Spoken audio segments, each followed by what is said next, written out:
નમસ્કાર વિદ્યાર્થી મિત્રો, ચાલો આજે આપણે 11 સાયન્સ કેમિસ્ટ્રી પહેલો પાઠ એમાં જે સીમિત પ્રક્રિયકના દાખલાઓ છે એ ગયા વખતે એક દાખલો મેં તમને ઉદાહરણ આપીને સમજાવ્યો હતો અને એક દાખલો છે એ તમને હોમવર્કમાં કરવા માટે આપેલો હતો. ટેક્સ્ટ બુકમાં કોયડો પાંચમો કોયડો પહેલા પાઠનો.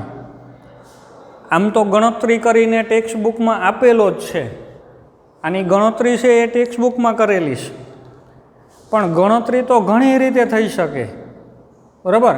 તો એવું નથી કે ભાઈ હાલો એક જ રીતે ગણતરી છે એ કરી શકાય, બીજી રીત પણ હોઈ શકે. તો તમે જોયું હશે, તમે ગણતરી કરી હશે. ચાલો હજી વધુ તમને આમાં પ્રેક્ટિસ મળે એ હેતુથી આ દાખલાની ગણતરી છે એ હું તમને અહીં કરાવું. ખાસ યાદ રાખો કયો છે દાખલો? સીમિત પ્રક્રિયક, લિમિટિંગ રિએજન્ટનો. હવે એની ગણતરી કરવા માટે કઈ વસ્તુને ધ્યાનમાં રાખવી પડે એ તો આપણે સમજી ગયા હતા. ફરીથી એક વખત તમને એનું વ્યવસ્થિત પુનરાવર્તન થાય, જેથી કરીને આવા જે દાખલાઓ છે જે મોસ્ટ આઈએમપી કહી શકાય એવા, એમાં તમને તકલીફ પડે નહીં. ચાલો વ્યવસ્થિત ધ્યાન રાખજો, બરાબર. આને લગતા હવે દાખલાઓ ઘણા બધા છે એ આપણે કરવાના છે એટલા માટે. તો અહીં રકમ જુઓ પહેલાં ભાઈ. 50 કિલોગ્રામ નાઇટ્રોજન વાયુ અને 10 કિલોગ્રામ હાઇડ્રોજન વાયુ. નાઇટ્રોજન વાયુ અને હાઇડ્રોજન વાયુ વચ્ચે પ્રક્રિયા કરવામાં આવે છે, તો ઉત્પન્ન થયેલા એમોનિયાની ગણતરી કરો. કેટલા કિલોગ્રામ એમોનિયા મળશે? આ બંને કિલોગ્રામમાં આપ્યા છે, તો આપણે આને કિલોગ્રામમાં જ લઈ. ભાઈ કેટલા કિલોગ્રામ એમોનિયા બનશે એ આપણે શોધવાનું છે. સીમિત પ્રક્રિયકને ઓળખી બતાવો એમ કીધું છે. એ તો ન પૂછવું હોત તો એ ઓળખવો જ પડે, કારણ કે એને ન ઓળખીએ ત્યાં સુધી આપણે ગણતરી કરી શકીએ નહીં. એટલે આ તો સાવ નકામું જ આપ્યું છે. આ આપણને કીધું છે આમાં સીમિત પ્રક્રિયક ઓળખો. કદાચ ન કીધું હોત તો પણ આપણે એને ઓળખવો તો પડે જ, કારણ કે ત્યાંથી ત્રિરાશિ મૂકીને આની ગણતરી થાય. ચાલો ગણતરી કરીએ. સોલ્યુશન.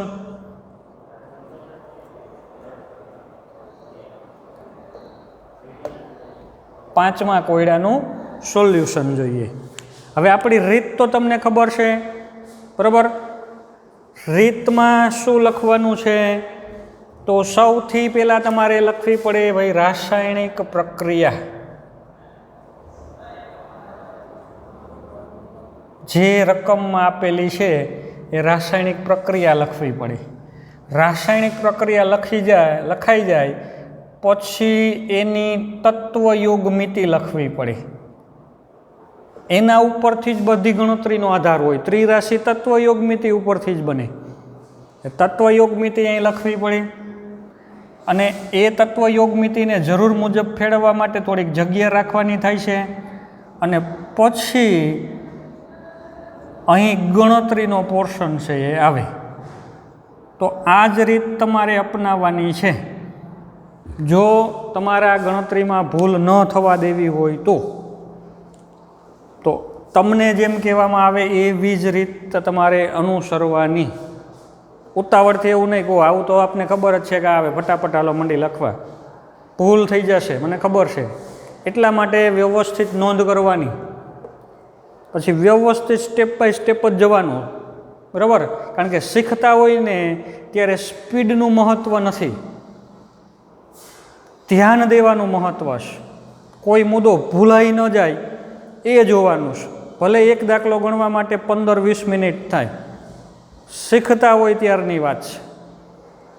એટલે એવું નથી કરવું કે ફટાફટ છે એ અમુક સ્ટેપ કાપીને ફટાફટ જવાબ લઈ આવી, એ વસ્તુ નથી કરવાની. એ તમે ઓટોમેટિક સ્પીડ આવી જશે જ્યારે તમને એની રીત ને બધીની પ્રેક્ટિસ પૂરેપૂરી થશે ત્યારે. એટલે આપણે વ્યવસ્થિત ગણતરી કરવાની. હવે રાસાયણિક પ્રક્રિયા લખી તો રાસાયણિક પ્રક્રિયા કીધી છે N2 + H2 it gives NH3. તો N2 વાયુ એની પ્રક્રિયા થાય છે હાઇડ્રોજન વાયુ સાથે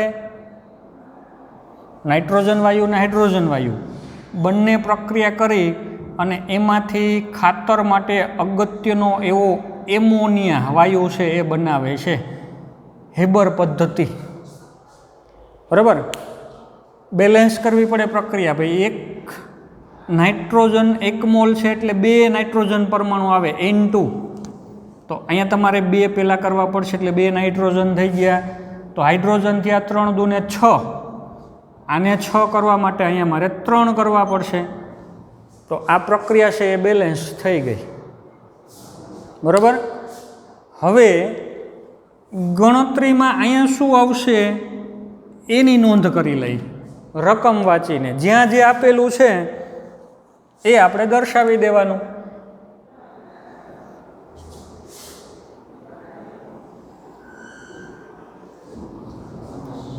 ₹50 કિલોગ્રામ N2 વાયુ.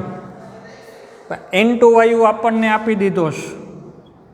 50 કિલોગ્રામ નાઇટ્રોજન વાયુ આપેલો છે.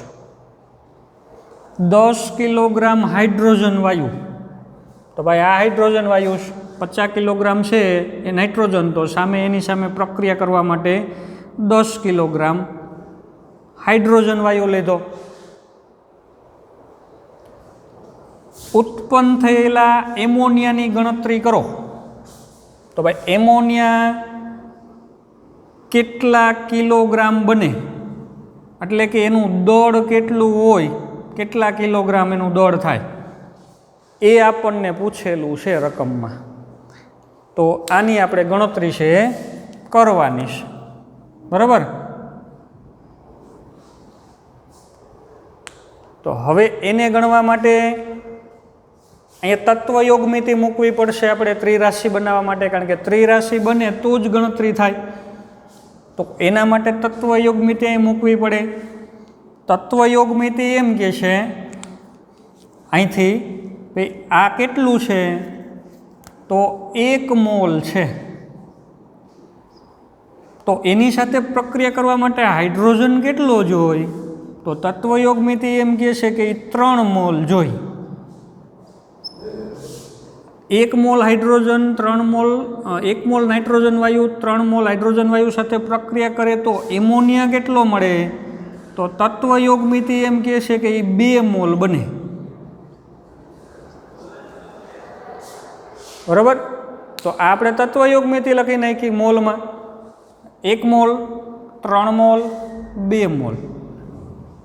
પણ હવે અહીંયા જે આપેલું છે મોલમાં નથી આપ્યું, આપણને કિલોગ્રામમાં આપ્યું છે. તો આપણે મોલને કિલોગ્રામમાં કન્વર્ટ કરવા પડે. 1 મોલ એટલે આનું આણ્વીય દળ. 1 મોલનું જે દળ હોય એને તેનું આણ્વીય દળ કહેવાય. N2 નાઇટ્રોજનના કેટલા પરમાણ્વીય દળ 14, 2 નાઇટ્રોજન છે 28. તો 1 મોલ એટલે 28 ગ્રામ થાય. હાઇડ્રોજન 3 ગુણ્યા 1 મોલ એટલે તો ટોટલ 3 હાઇડ્રોજન. બરાબર, અથવા તો સીધા કહીએ તો ખબર પડે કે હાઇડ્રોજન H2 એટલે 1 + 1 2 થાય. H2 એટલે 2 ગ્રામ. ખાલી H2 હોત તો 2 ગ્રામ થાત, પણ એના ગુણ્યા 3 છે તો 6 ગ્રામ થાય. એમોનિયાની વાત કરીએ તો 2 ગુણ્યા નાઇટ્રોજનના 14, હાઇડ્રોજનના 3, 14 ને 3 17 એનું પરમાણ્વીય દળ થાય, આણ્વીય દળ. નાઇટ્રોજનનું પરમાણ્વીય દળ 14, હાઇડ્રોજનનું પરમાણ્વીય દળ 3, હાઇડ્રોજનનું 3, 1 17 આટલા ગ્રામ થાય. તો મોલ ઉપરથી ગ્રામ તો આવડી ગયા આપણને ગણતા. બરાબર, પણ એને કિલોગ્રામમાં કન્વર્ટ કરવું પડશે, કારણ કે આ આપ્યું છે કિલોગ્રામમાં કેટલા કિલોગ્રામ મળે એ ગણવું છે. તો હજી આપણે આને કિલોગ્રામમાં કન્વર્ટ કરીએ. ગ્રામમાંથી કિલોગ્રામ કરવા હોય તો 1000 વડે ભાગવા પડે. આ થાય 0.028 કિલોગ્રામ. આ થશે કેટલું? 3 દૂને 6 ગ્રામ. 6 ગ્રામ એટલે 0.006 કિલોગ્રામ. આ થશે 17 દૂને 34 ગ્રામ. 34 ગ્રામ એટલે 0.034 કિલોગ્રામ. તો તત્વયોગ મિતિ કિલોગ્રામમાં મળી ગઈ. જો આપણને 0.028 કિલોગ્રામ હોય તો આ 0.006 જોઈ, બરાબર, અને તો આ 0.034 કિલોગ્રામ બને. તો આપણી પાસે તો આ 50 કિલોગ્રામ છે ને 10 કિલોગ્રામ છે. હવે બેમાંથી જરૂર કરતાં વધારે કોણ છે ને જરૂર કરતાં ઓછો કોણ છે? તો ગમે તે એકને ધારી લઈ. કેટલો જોઈએ, આ અથવા તો આ? કોઈ પણની, દાખલા તરીકે આ હકીકતમાં કેટલો જોઈએ?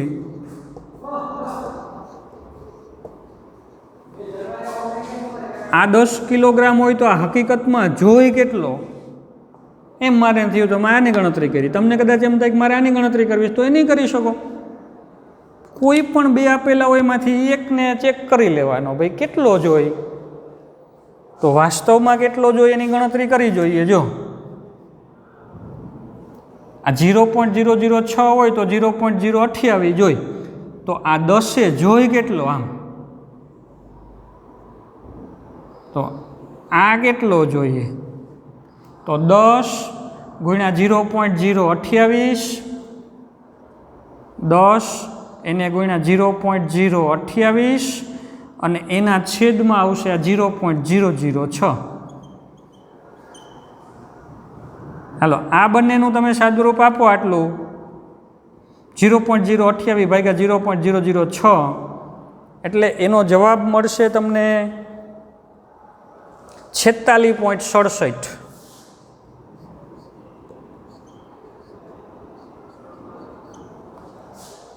તો આટલો ઇન્ટુ વાયુ જોઈએ. આ 10 કિલોગ્રામ લીધો હોય તો આટલો ઇન્ટુ વાયુ જોઈ. પણ આપેલો છે 50 કિલોગ્રામ. કેટલો આપ્યો છે આપણને રકમમાં? 50 કિલોગ્રામ આપેલો છે. તો જરૂર કરતાં વધારે છે કે ઓછો? તો જોઈએ છે 46.67 કિલોગ્રામ જ છે, 50 કિલોગ્રામ. જરૂર કરતાં વધારે છે. આનો જથ્થો તો હવે પુષ્કળ છે, આ નથી નહીં ખૂટે પ્રક્રિયા થાય ત્યારે. ઓછો કોણ છે? તો આ ઓછો છે, ઓછો જથ્થો છે. એટલે કે આ થયો લિમિટિંગ રિએજન્ટ LR. સીમિત પ્રક્રિયકને ઓળખી બતાવો. તો આપણે ઓળખી લીધો.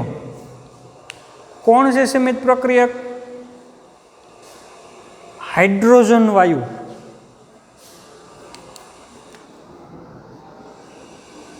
H2 વાયુ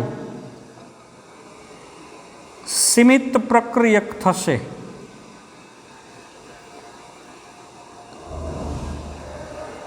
એટલે કે LR થશે. તો હવે નિપજ કેટલી મળશે? તો એ તો LR ઉપર જ આધાર હોય. મેં કાલ તમને ઉદાહરણ આપ્યું હતું કે ભાઈ આપણી પાસે ખાંડ પુષ્કળ છે, ચા ઘણી બધી છે, ચાયની પત્તી છે ભૂકી એ ઘણી બધી છે, દૂધ થોડુંક હોય તો ચાનો આધાર દૂધ ઉપર રહેલો છે. જેટલું દૂધ હોય એટલી ચાય બને. ખાંડ ભલે ને આખી ગુણી ભરેલી હોય એ તો પડી રહેવાની એમણે વધારાની. જેટલું દૂધ હોય એટલો ચા બને. ખાંડ ઉપર એનો આધાર નથી. એવી રીતે અહીંયા એમોનિયા કેટલો બનશે એનો આધાર હાઇડ્રોજન ઉપર, કારણ કે એ પહેલાં ખલાસ થઈ જવાનો એટલે એમોનિયા બનતો બંધ થઈ જશે. આ તો વધારે જથ્થો છે, પડ્યો રહેશે, બાકીનો એમોનિયામાંથી નહીં બને. તો હવે એમોનિયા કેટલો બનશે આ જોવું હોય તો ત્રિરાશિ મૂકવી પડે. એ તત્વયોગ મિતિ એમ કહે 0.06 કિલોગ્રામ હોય તો આટલો બને, તો 10 કિલોગ્રામે કેટલો બનશે? અહીંથી ત્રિરાશિ 0.006 કિલોગ્રામ હોય તો 0.034 કિલોગ્રામ બને, તો 10 કેટલો બનશે? તો 10 એને ગુણાકારમાં આવશે 0.034 અને એના છેદમાં આવશે 0.006. ચાલો આનું સાદુરૂપ તમે આપો, એટલા કિલોગ્રામ શું મળશે? એમોનિયા વાયુ છે એ મળશે. ચાલો ગણતરી કરો જોઈએ. તો ગણતરી કરશો એટલે જવાબ આવશે ભાઈ 56.1 કિલોગ્રામ. આનું સાદુરૂપ આપો એટલે 56.1 કિલોગ્રામ. શું મળ્યું? આ નિપજ આટલું એમોનિયા વાયુ મળે. આટલા કિલોગ્રામ એમોનિયા છે એ વાયુ સ્વરૂપે મળશે. તો આ રીતે આ સીમિત પ્રક્રિયકનો દાખલો છે, બરાબર. તત્વયોગમિતિના સ્વરૂપે જ ગણવામાં આવે છે, પણ આમાં તમારે નિપજ કેટલી મળશે એના માટે પ્રથમ એલઆર કોણ છે એ શોધી કાઢવો પડે. કારણ કે એલઆર ઉપરથી જ નક્કી થાય. 10 કિલોગ્રામ છે તો એના ઉપરથી જ નિપજ કેટલી મળે એનો બધો આધાર હોય. તો અહીંથી જ ત્રિરાશિ લાગે, એમ ન ત્રિરાશિ લાગે કે 0.028 એ આટલા તો 50 કિલોગ્રામે કેટલા, અહીંથી ત્રિરાશિ ન બને. કારણ એ તો વધારે જથ્થો છે, એ તો પડ્યો રહેવાનો છે. આવી રીતે તો આ જે દાખલાઓ છે સીમિત પ્રક્રિયકને લગતા, એ દાખલાઓ છે એ હવે વધારે આવા દાખલા તમારે સ્વાધ્યાયમાં આપેલા છે. હવે જો આ પાઠનો એક મુદ્દો ગણતરીવાળો આપણે બાકી છે, દ્રાવણની તત્વયોગમિતિ એટલે કે દ્રાવણની સાંદ્રતા, મોલારિટી, નોર્માલિટી, ફોર્માલિટી કઈ રીતની હોય એ બધી સાંદ્રતાઓ છે. એ મુદ્દો આપણે બાકી રાખીએ છીએ. થોડાક વચ્ચે સંયોગીકરણના નિયમો છે એ બાકી રાખીએ. એ સિવાયના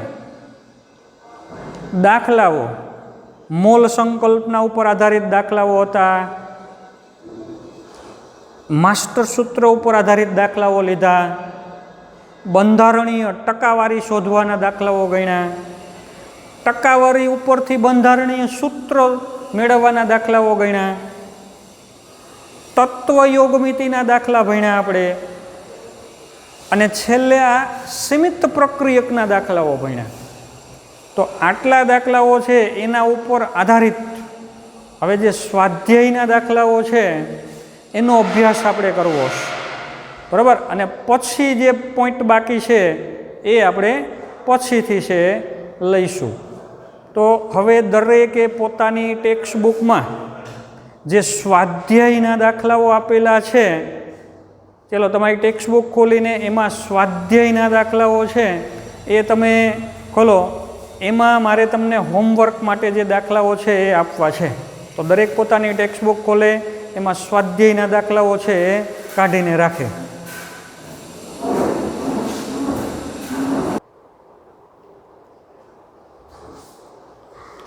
ચાલો જો તો તમારી ટેક્સ્ટ બુકમાં સ્વાધ્યાયમાં જે પહેલો દાખલો છે એ તમારે સેટ નોટમાં પણ વ્યવસ્થિત ઉતારતા જવાના છે, ગણતરી કરતી જવાની છે. કારણ કે હવે આપણે દરેક દાખલાઓ જે મોલારિટી સિવાયના 2 પોઈન્ટ બાકી છે એના દાખલાઓ બાકી રાખશું. બાકી એ સિવાયના બીજા બધા દાખલાઓ છે એ આપણે હવે તમારે સેટ નોટમાં છે ઉતારતા જવાના છે. નીચેનાના મોલર દળ ગણો. તો એ તો બહુ સરળ છે. મોલર દળ ગણવું હોય તો ભાઈ આ H2O હાઇડ્રોજનનું પરમાણવીય દળ તમને આવડતા હોવા જોઈએ. હાઇડ્રોજનનું પરમાણવીય દળ 1, ઓક્સિજનનું 16, પણ 2 હાઇડ્રોજન છે એટલે 2 ના થઈને 2 + 16 એટલે આનું મોલર દળ કેટલું થશે? તો 18 ગ્રામ પ્રતિ મોલ અથવા તો 18 AMU. જે રીતે મોલર દળ કીધું છે આમ તો ખાસ જોજો, આણવીય દળ નથી કીધું. આણવીય દળ કીધું હોત ને તો આપણે એએમયુ લખી શકીએ, મોલર દળ કીધું છે એટલે 1 મોલનું દળ તો 18 ગ્રામ પ્રતિ મોલ થશે, 18 ગ્રામ પ્રતિ મોલ, કારણ કે મોલર દળ હોય એટલે એકમ મોલ પ્રતિ ગ્રામ પ્રતિ મોલ જ લેવો પડે. ચાલો એના પછી CO2 કાર્બન ડાયોક્સાઇડ, કાર્બનના 12 ઓક્સિજનના 16 પરમાણુય દળ, પણ 2 છે એટલે 32, 32 વત્તા 12 44 ગ્રામ પ્રતિ મોલ એનું મોલર દળ થશે. મિથેન તો સાવ સહેલું, 4 હાઇડ્રોજનના એક ગણો એટલે એ 4 થયા, વત્તા 1 કાર્બન એનો 12, 12 ને 4 16 ગ્રામ પ્રતિ મોલ. તો આવી રીતે તમને દરેકના મોલર દળ છે ગણતા આવડતા હોવા જોઈએ. મોલર દળ તો ફટાક કરતાં 1 સેકન્ડમાં આવડી જવું જોઈએ એનું ગણતા, કારણ કે એ તો આપણે ગમે ત્યાં એનો ઉપયોગ છે કરવાનો થતો હોય. હવે બીજો દાખલો છે કે ભાઈ Na2CO3 સોડિયમ સલ્ફેટ બંધારણીય સૂત્ર આપેલું છે, એના ઉપરથી દળ ટકા શોધવાશ, બંધારણીય સૂત્ર ઉપરથી દળ ટકાવારી. તો એ તમને ખબર છે કઈ રીતે ગણતરી કરવાની થાય. તો સૌથી પહેલાં તો તમારે શું કરવું પડે, તો Na2SO4 એનું મોલર દળ શોધવું પડે.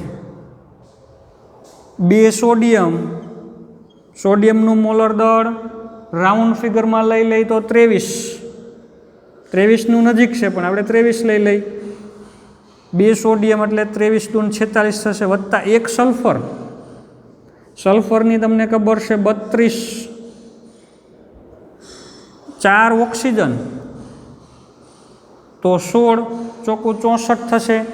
તો 23 × 46 વત્તા 32 વત્તા 16 ચોખ્ખું 64, એટલે બધો થઈને ટોટલ થશે એનો 142 ગ્રામ પ્રતિ મોલ.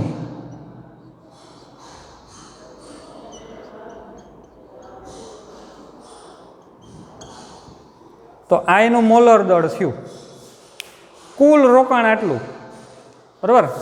ભણી ગયા હતા ને, ટકાવારી શોધવી હોય તો એનું પોતાનું રોકાણ છેદમાં કુલ રોકાણ ગુણ્યા 100, એટલે ટકા મળે. 100% આમાંથી કેટલા ટકા છે એ. તો આમાં હવે આપણે કુલ રોકાણ તો ખબર પડી ગયું, 142 ગ્રામનું રોકાણ થયું. સોડિયમના દળથી ટકા જોતા હોય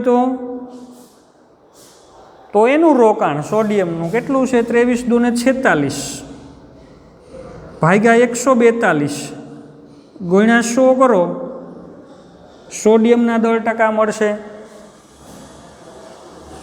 સલ્ફરના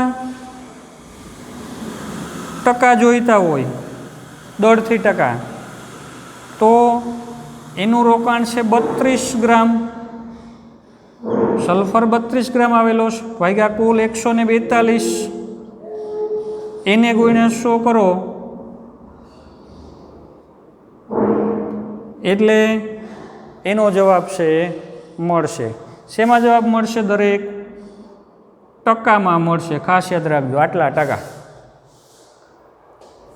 ઓક્સિજનના ટકા જોઈએ શામાં, તો આઈ આવશેલું ઓક્સિજનનું રોકાણ કેટલું છે? 16 ચોખ્ખું ને 64 ગ્રામ. કુલ રોકાણ છે 142 ગ્રામ, ગુણ્યા 100 કરી નાખો, એના ટકા છે મળી જશે. ચાલો સાદુરૂપ આપવો જોઈએ. કેટલો જવાબ આવે છે દરેકમાં?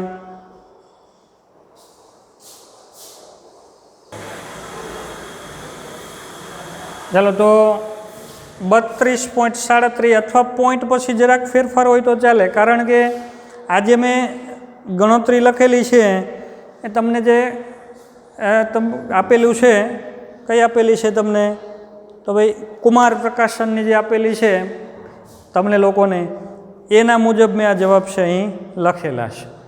પણ આ એક્ઝેક્ટ તમે લ્યો કદાચ પોઈન્ટમાં તો અહીંયા જરાક ફેરફાર છે આવી શકે. એમાં આપણે એટલો પોઈન્ટમાં ફેરફાર થતો હોય તો અવગણી નાખવાનો, પણ રાઉન્ડ ફિગરમાં યાદ રાખવાના બધા એના 23, 32, 16, બરાબર. તો આની આસપાસના જવાબ છે એ તમારે આવતા હશે. આ લખો તોય વાંધો નહીં. ચાલો, તો આવી રીતે તમે છે એ આના ટકા છે એ બધાયના મળી જાય. એની ગણતરી તમને આવડે જ છે. હવે એક આ આયર્નના એક ઓક્સાઇડમાં જેમાં 69.9% આયર્ન છે ને 30.1% ઓક્સિજન છે, તો એમાં તમારે ગણતરી કઈ રીતે કરવાની છે? ચલો, આ એક તમને હોમવર્કમાં હું આપું છું, પણ સમજૂતી આપું કે કઈ રીતે તમારે ગણવાનો છે. તો સૌપ્રથમ તમને રીત શીખવાડેલી હતી. શું લખવાનું? તો આમાં કયા તત્વો આવેલા છે એ અહીં લખવાના. Fe આવેલું છે, આયર્ન એટલે Fe, અને ઓક્સિજન એટલે O. Fe અને O આવેલા છે. પછી બીજું કોલમ શું કરવાની? તો એના ટકાને એના પરમાણવીય દળ વડે ભાગી નાખવાનું, એટલે દરેકના મોલ મળી જાય. તો મોલ મેળવી લેવાના બેયના, બરાબર. શું કરવાનું છે અહીંયા? તો ટકાને પરમાણવીય દળ વડે ભાગી નાખવાના, એ જે સંજ્ઞા આપેલી છે ને. આના ટકા છે 69.9, એને ભાગ્યા એના પરમાણવીય દળ. પરમાણવીય દળ ખબર ન હોય તો તમારી ટેક્સ્ટ બુકમાં પાછળના પેજ ઉપર 1 થી 118 તત્વોના બધાયના પરમાણવીય દળ આપી દીધા છે. એમાં તમારે ચેક કરી લેવાનું. રકમમાં આપેલું જ હોય, પણ ન આપેલું હોય તો જોઈ લેવાનું ત્યાં. તો Feના પરમાણવીય દળ છે એના વડે ભાગી નાખવાનું, ઓક્સિજનને એના પરમાણવીય દળ વડે ભાગી નાખવાનું, એટલે મોલ મળશે. હવે એમાં જે નાનામાં નાનો મોલ છે એના વડે દરેકને ભાગી નાખીએ એટલે મળે સાદો ગુણોત્તર. શું મળશે? તો ભાઈ સાદો ગુણોત્તર મળશે. એ દરેકનો અહીં દર્શાવી દેવાનો. એ જે ગુણોત્તર છે એ શું બતાવે છે? એ પ્રમાણ સૂચક સૂત્ર બતાવે છે, બરાબર. પ્રમાણ સૂચક સૂત્ર, અને એના ઉપરથી પછી ક્રમશઃ ગણતરી કરી અને તમારે આણ્વીય સૂત્ર છે એ મેળવી લેવાનું છે. ચાલો, આ દાખલો છે એ તમને હોમવર્ક માટે ગણવા માટે આપું છું. એના પછીનો ચોથો દાખલો જુઓ તમારા ટેક્સ્ટબુકના સ્વાધ્યાયમાં. ચોથો દાખલો સ્વાધ્યાયમાં. ચાલો, એ આપણે આજે જે ભણ્યા ને શરૂઆતમાં, સીમિત પ્રક્રિયક, એને લગતો દાખલો છે. ચાલો જુઓ, દરેક રકમ જુઓ એની.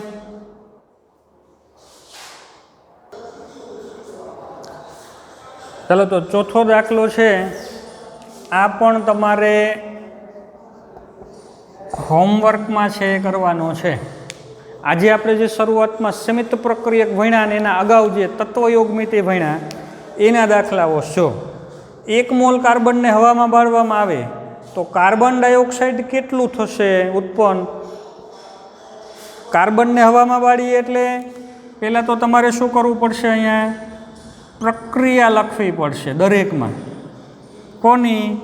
તો કાર્બન હવામાં બાળીએ છીએ એટલે હવામાં તો પુષ્કળ પ્રમાણમાં ઓક્સિજન છે. એ વચ્ચે પ્રક્રિયા થઈ અને એમાંથી CO2 વાયુ બને છે, કાર્બન ડાયોક્સાઇડ બને છે, બરાબર. અહીંયા એની લખવી પડે તમારે તત્વયોગમિતિ.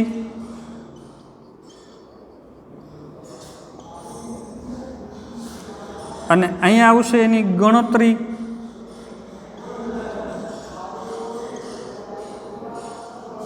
કાર્બન કેટલો? તો ભાઈ આપી દીધો છે 1 મોલ. ઓક્સિજન કેટલો? નથી આપ્યો, એ તો હવામાં પુષ્કળ પ્રમાણમાં હોય, ઘટે એમ જ નથી. તો કાર્બન કેટલો છે એના ઉપરથી ઓક્સિજન બનશે, કાર્બન ડાયોક્સાઇડ મળશે. આ કેટલા મોલ મળે અને એના કેટલા ગ્રામ થાય એ તમારે શોધવાનું છે. હાલો, એવી જ રીતે અહીંયા જોજો, આ તત્વયોગમિતિનો દાખલો છે. અહીંયા કાર્બને આપી દીધો છે, ઓક્સિજને આપી દીધો છે. તો પ્રથમ 2 માંથી કોણ કેટલો જોઈએ, કોણ સીમિત પ્રક્રિયક છે એ ઓળખવો પડે. અને જે સીમિત છે એના ઉપરથી કાર્બન ડાયોક્સાઇડ નક્કી થાય.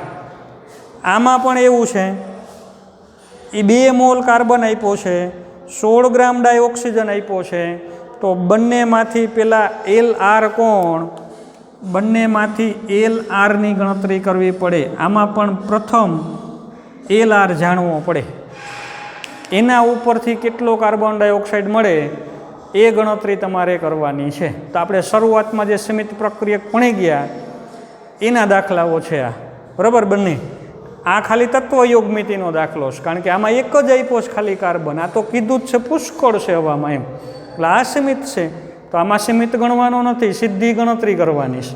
પણ આ બંનેમાં LR પહેલાં શોધવો પડે. કઈ રીતે, કેટલો જોઈએ એ પ્રશ્ન કરો એટલે તમને ખબર પડી જાય કે કેટલો જોઈએ. જેમ હમણાં આપણે કઈ રીતે ગણતરી એવી રીતે, બરાબર. તો ચાલો આ દાખલાઓ છે, ત્રીજો અને ચોથો છે એ તમારે હોમવર્કમાં વ્યવસ્થિત તૈયાર કરવાના છે અને તમારી સેટ નોટમાં ઉતારી લેવાના છે. ચાલો એના પછીના જે દાખલાઓ છે એ આપણે આના પછીના લેક્ચરમાં એનો અભ્યાસ છે કરીશું.